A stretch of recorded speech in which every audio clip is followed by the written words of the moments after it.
May it be so.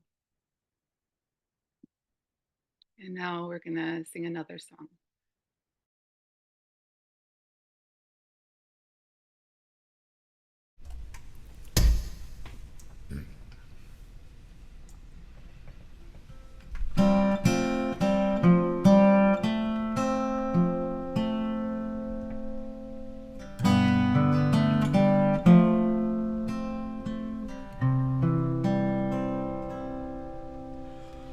Guru Nanak aaya, Guru Nanak aaya, Guru Nanak aaya, Guru Nanak aaya. Kalatarana Guru Nanak aaya, Kalatarana Guru Nanak aaya, Kalatarana Guru Nanak aaya, Kalatarana Guru Nanak aaya. Guru Nanak aaya, Guru Nanak aaya, Guru Nanak aaya, Guru Nanak aaya. Suni pukar Datar Baba, Guru Nanak jag mai bataya. Suni pukar Datar Baba, Guru Nanak jag mai bataya. Guru Nanak jag mai bataya. Guru Nanak jag mai bataya. Guru Nanak jag mai bataya. Guru Nanak aaya, Guru Nanak aaya, Guru Nanak aaya, Guru Nanak aaya. Kalatarana Guru Nanak aaya, Kalatarana Guru Nanak aaya, Kalatarana Guru Nanak aaya, Kalatarana Guru Nanak aaya. Guru Nanak aaya, Guru Nanak aaya, Guru Nanak aaya, Guru Nanak aaya.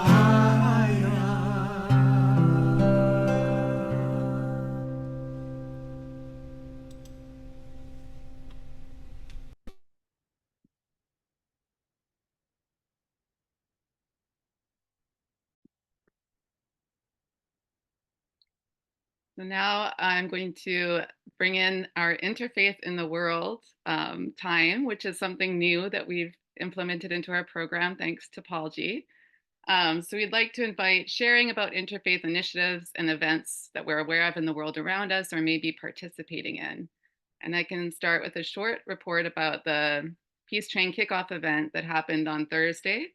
So I attended that at the Center for Peace. And as you know, Kathy, our interfaith leader, and her family and around 40 other people are going to be heading off on a train across Canada, a peace train to Ottawa to ask that they reinstate a Center for Peace and invest more in peacekeeping initiatives. So Kathy will be teaching compassionate listening on the train, and there will be other things happening, and they're going to be talking about everyone to peace as they go. And there was just a beautiful event with dinner and interfaith blessings from different local leaders. And it was just a really wonderful event, just a beautiful thing to see people coming together to support peace in the world. So good to see that happening in the midst of everything. Does anyone else have anything to share from their community? I'm with the Gorge Ecumenical Ministries here in the Columbia Gorge, and we've been really focusing this last week or so on just really supporting one another in this pretty challenging time right now. Looking forward, and we have been able to talk to other groups about becoming members of our Gorge Ecumenical Ministries. And so we're really hopeful for expanding the faith group participants of that. Yeah. And yesterday we, a group of us, some from GEM, some others from the Baha'i faith, and a couple of other people, watched a movie called, a video called White Like Me. And it was related to racial justice and becoming aware of our white privilege. And that was a powerful video and excellent discussion. So we hope to do more of those kind of quality videos and discussion opportunities in the future. So. Beautiful. Thank you, Annette, for sharing.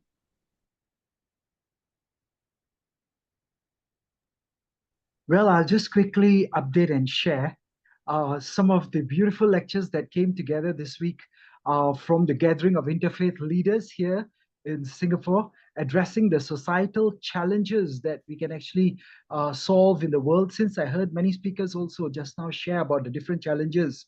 And of course, they were a little bit more related to Sri Guru Nanak Dev Ji's Gurupurab, the birthday celebration.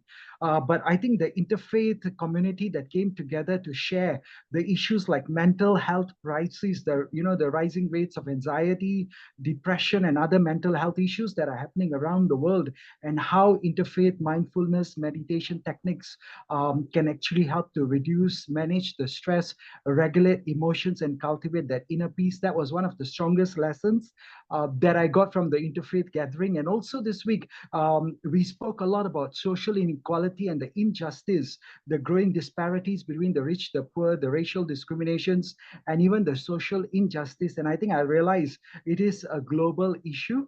And the third, because COP24 is happening around the world, where all political leaders are gathered together. The topic on the environmental degradation and all that was also covered very much in detail. And finally, to conclude, that lack of spiritual connection that people are feeling all over the world, they're feeling lost and all that, they're feeling directionless. I just told them out of the blue in part of my lecture that sooner than later, the Living Interfaith University will be sharing more lectures on this. And the people were so excited to hear that, wow, in the future, we would have such an institution that can give them certification accreditations. So I thought I would share this in this interfaith gatherings, that the global problems that everyone is facing all over the world, maybe reconnecting with our faiths and coming together to study interfaith, that is the key solution to moving forward. Thank you for giving me a chance to share. Thank you, Paulji.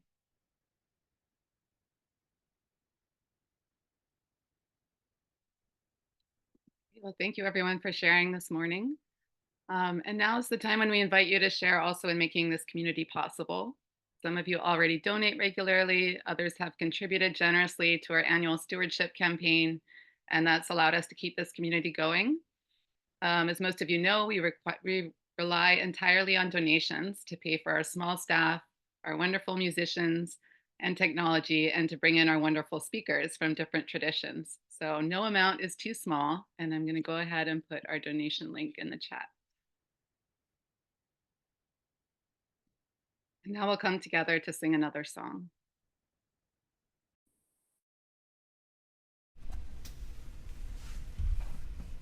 From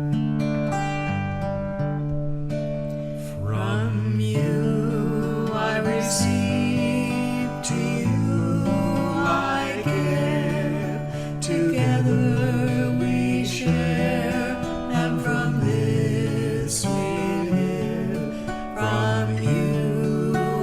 receive, to you I give.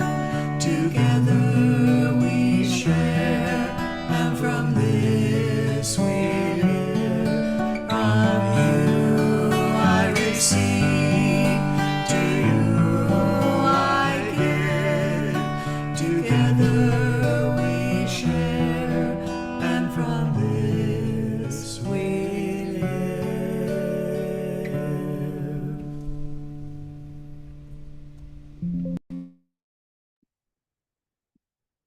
Now it's my great pleasure to introduce our speaker, Bhai Harman Singh. Bhai Harman Singh is the CEO of Everything's 13, a renowned international Sikh educational charity, has over 15 years of experience in Sikh education. Raised in Calgary and trained by saints from Damdami, Taksal, and Budha, he brings his unique background as a former Canadian Army combat engineer and kinesiologist to share the teachings and contemporary relevance of Sikhi. So welcome, Bhai Harman Singh. Thank you very much for having me. And I've really enjoyed everybody's presence over the last 40 minutes. I think it was very enlightening for me to actually be in your guys' presence. So I thank you all for that. As we celebrate the 555th coming into the world of Guru Nanak Dev Ji, there are a few key aspects to this that I think are highlighted through our conversation today. There is something that unites us all and connects us to a deeper truth. Certain virtues like compassion, love, humility, these are virtues that, regardless of our faith, where we are in the world, these are aspects and qualities that exist. They are omnipresent. They all stem from a deeper truth within us. A truth that is undying, a truth that does not change over time, because what changes with time is eventually one time true and another time false, therefore false. So something that is true is something that whether the world remains or not, that will still remain. And yes, there are external differences that we have as well. But just like there is a beaded rosary and the beads are all separate, but there's one string that runs through all of them and ties it all together. That one truth has always been existent, even before 1469, before Guru Nanak Dev Ji came into the world. And from this day until beyond, whether this world is created and destroyed multiple times, that truth will always remain. And for a Sikh, Guru Nanak Dev Ji is not just a person that was born in 1469. They are that embodiment of truth that has taken on human form, that has manifested themselves to bring that presence into the world. So I want to share the words that Bruce and Cheryl are actually singing. And that's why I was so happy to hear those. Suni Pukar Datar Prabhu Guru Nanak Jag Mahe Pathaya. And I'm sure you read the translations, but what that meant was the world cried out in pain because of tyranny and hypocrisy. And as you may have heard before, that many Eastern faiths, they connect to a structure of time known as the four yugs or the four eras, going from the age of truth, Satyug, to Treta, to Dwapar, to Kaljug, and now being the time of the dark age. That's why the words Kal Taran Guru Nanak Aya. Kal meaning the dark age. In this darkness, there is a light that illuminates. And just one light that illuminates has enough power to be able to illuminate another lamp and another and another and ongoing in order to bring that light into the entire world. So Guru Nanak Dev Ji is different from what we might consider a saintly person from the perspective of a Sikh. Why? Because, see, a saint is born in ego. And when a saint is born in ego, a saint meditates, a saint reaches enlightenment, and their ego is dispelled. And while living in the world, they're experiencing enlightenment. But Guru Nanak Dev Ji was never in ego. They came into the world being the form of truth from beginning to end. So that's where, when we look at Guru Nanak Dev Ji coming into the world, Suni Pukar Datar Prabhu Guru Nanak Jag Mahi Pathaya, the world cried out in pain that we cannot handle the amount of hypocrisy and tyranny existent within this world. Do you not feel the pain that this world is experiencing? Just like when we make out a call in prayer, eventually, first as children, we place our hopes in our parents, and then we place our hopes in our family members, our brothers and sisters, and then it might turn into friends, and then it might turn into our work, and then it might turn into our finances, our health. And eventually, we reach a point where in this world, we reach a point of a detachment where we say, you know what, I've placed my hopes in everything else, and I've found nothing out of that. So now, God, I turn to you. Oh, Creator, I turn to you. And that sense of detachment in that moment is where Akal Purkh, or the Creator, the timeless being, grabs our hand. Once we recognize the difference between truth and false, and that recognizing the difference between true and false is what we call spiritual wisdom. That is what we call babig. That eventually reaches or takes us to enlightenment.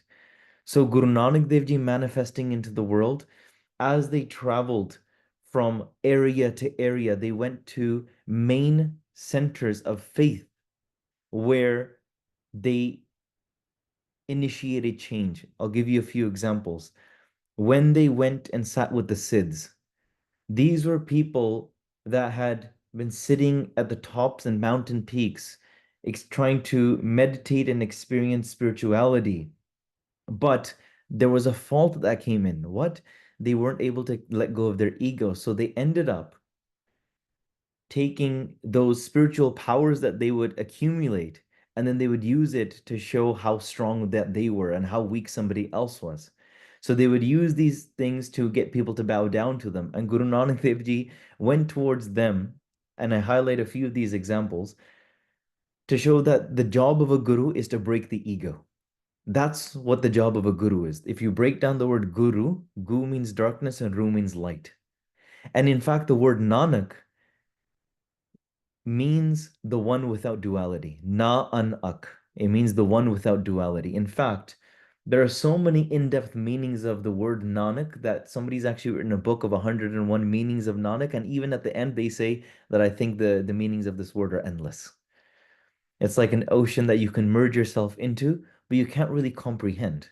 And I sometimes take this into my own experience and say, well, it's true. If I could fit the entire world into a cup or a glass, that means, or if I could take the entire ocean and fit into the glass, that means the glass must be bigger than the ocean.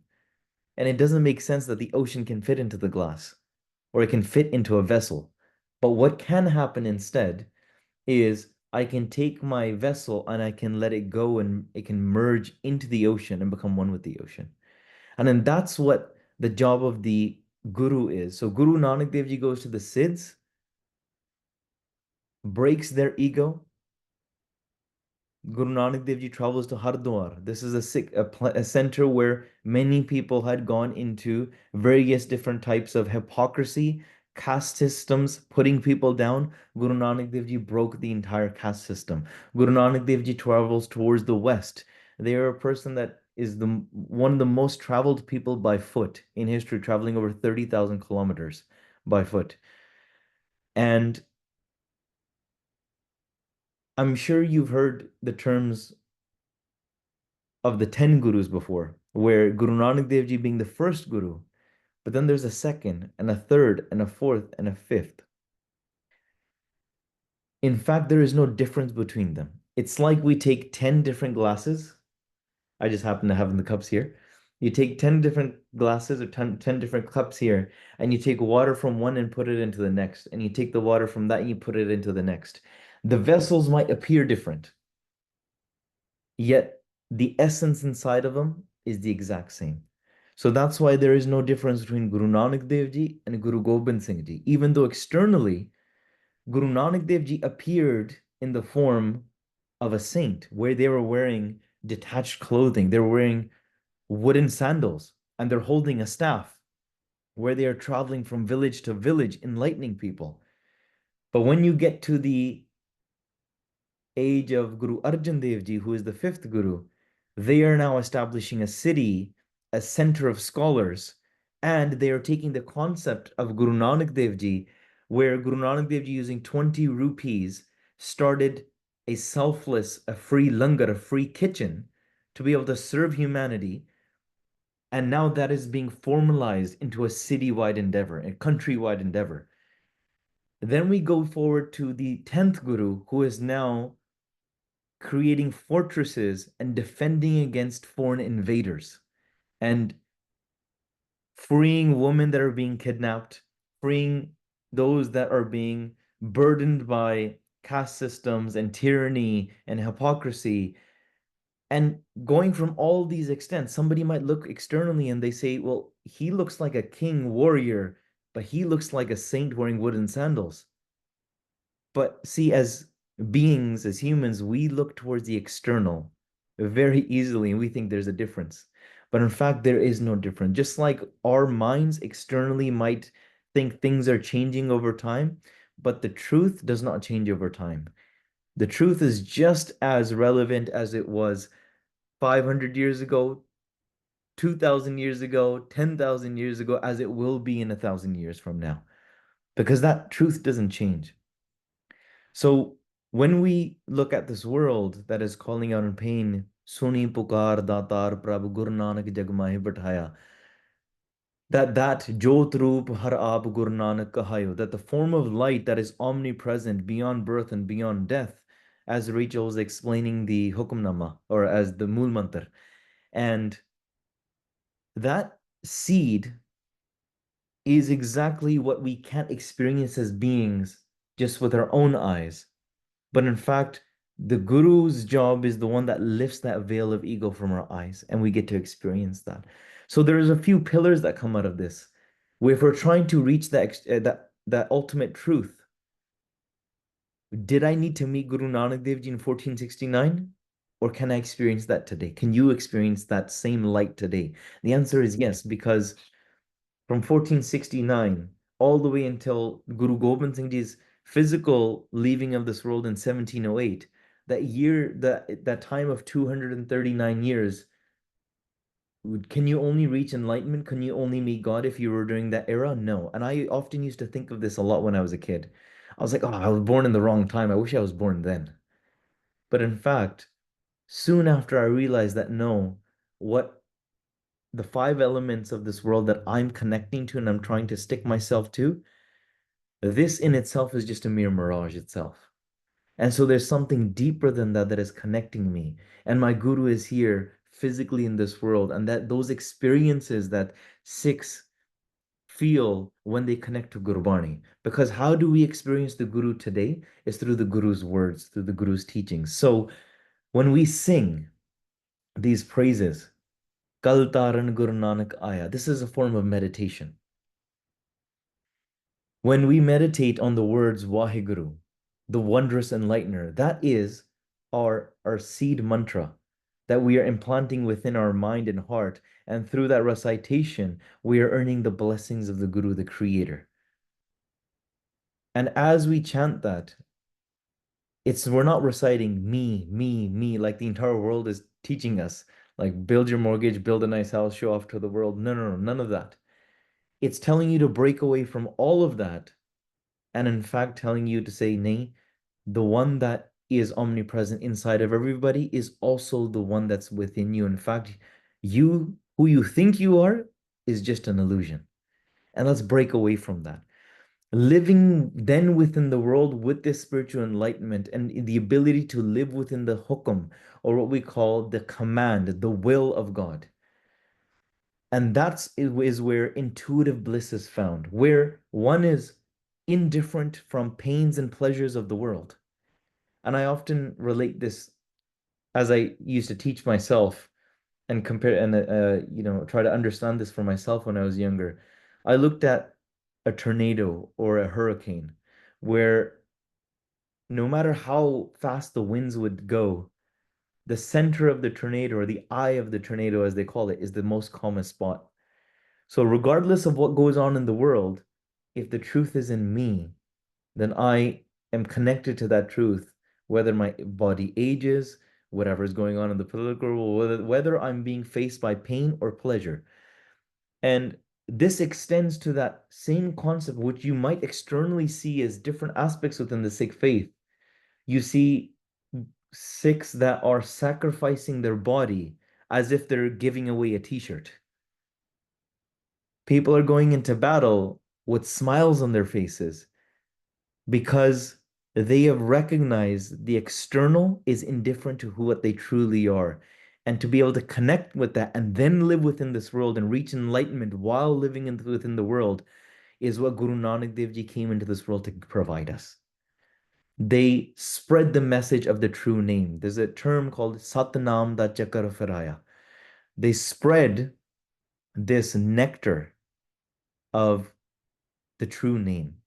And that truth is not, when we say the true name, it's not an actual word. Because any word we say creator, that is a attributing word. We say the one that is compassionate, the one that is merciful. These are not the true names. These are attributes to the one that is true. So really, the true name cannot be put into words as well. It's an experience that we really connect to. It's a tuni, it's a vibration that is omnipresent amongst all of us. And Guru Nanak Dev Ji Maharaj established that not only in a spiritual sense, but manifested that into a physical kingdom and a mission for their Sikhs to carry out and spread that truth for food, freedom for all, to fight for righteousness, to get rid of tyranny, and to be able to build this safe haven within this world, to attempt, give it your all, because that is what the Guru's blessings give to me as a Sikh, to say, if I am fighting for righteousness, if I'm fighting for somebody else, that is me making my Guru happy to be able to earn these blessings for my spiritual journey. And to establish that within this world is now attempting to take this path from the dark age of Kaljug into the age of truth, going back into the cycle of the 4 ages. So that is why this time of Guru Nanak Dev Ji, the Gurpurb, marks that point where really hope was given into the world. And in a dark time, if we feel in a dark time, we remember that as well. So individually, if I'm going through a difficult time, I go and connect back to these words that I sing. So I might sing these words, Bikhre dao langave mera satgur, through the difficult paths and the treacherous little alleys of life, when it gets so dark that even your feet are getting sore, then who is my guide that grabs my arm and pulls me out? That is my Guru. And so I'll sing these words, and as I would when I was young, we all grew up, we go through difficult times in our life. Where do I grab onto that hope is through this Shabad, through the singing. So I would sing, Bikhde dao langave mera satguru. I would sing it all night long. As I would sing and sing and sing, eventually we would forget time. We would forget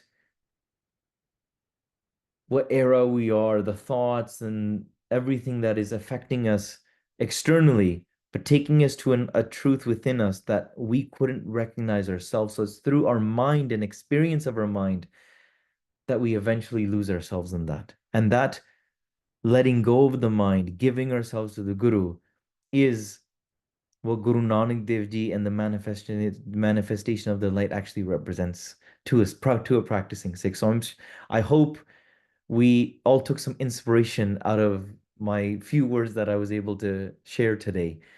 And I thank you all for this time and reminding me and inspiring me that Guru Nanak Dev Ji's words are being sung everywhere. And in fact, I'm not sure if you took any inspiration, but I definitely did, hearing all of your words and hearing you guys recite Waheguru in the name of Guru Nanak Dev Ji. It just makes me realize how big and vast this creator is. And in fact, there's no difference between us. And we're all connected to that truth. And I want to share that example again, where if we have a rosary, it might appear like there's different beads, but the string that connects us, the golden string that connects us all, that is what we're trying to strive to experience within this world. And once we connect to that string, then whether the beads appear separate or not, it doesn't make a difference. So thank you so much for your time. Thank you so much. That's we are all one and on one string, and how wonderful that image is.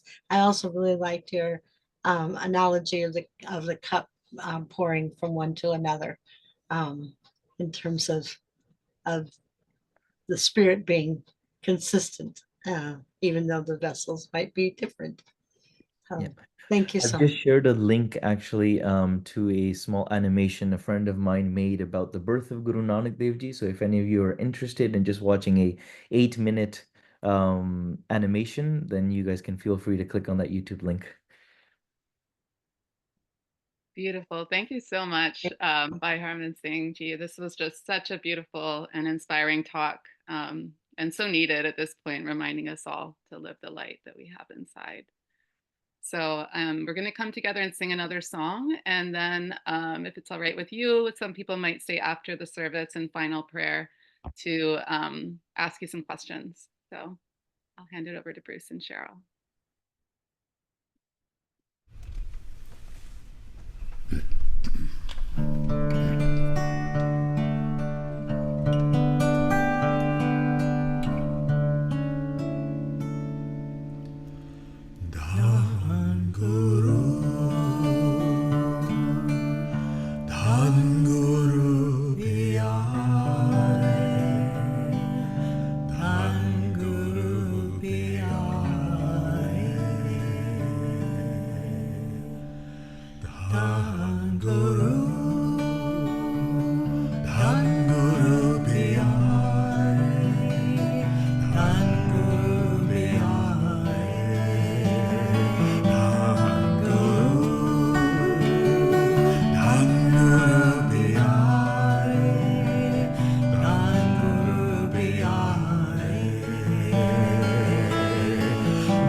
Be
suavida. Konuku pampa suavida.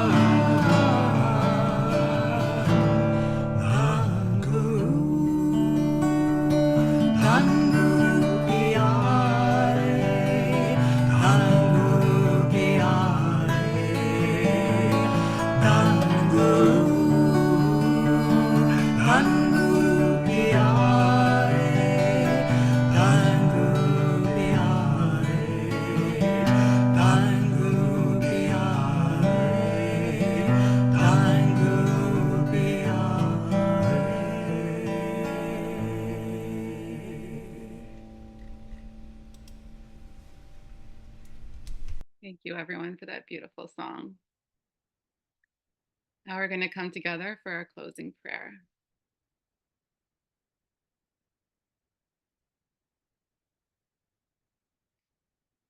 May we take the beautiful words that we heard this morning and the songs and the chants that spoke to our souls.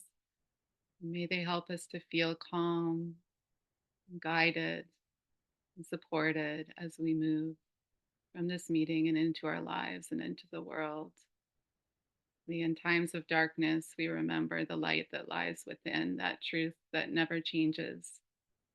May we remain connected to that. May our lights help to light the lamps of others in our lives and all around us. Vaheguru.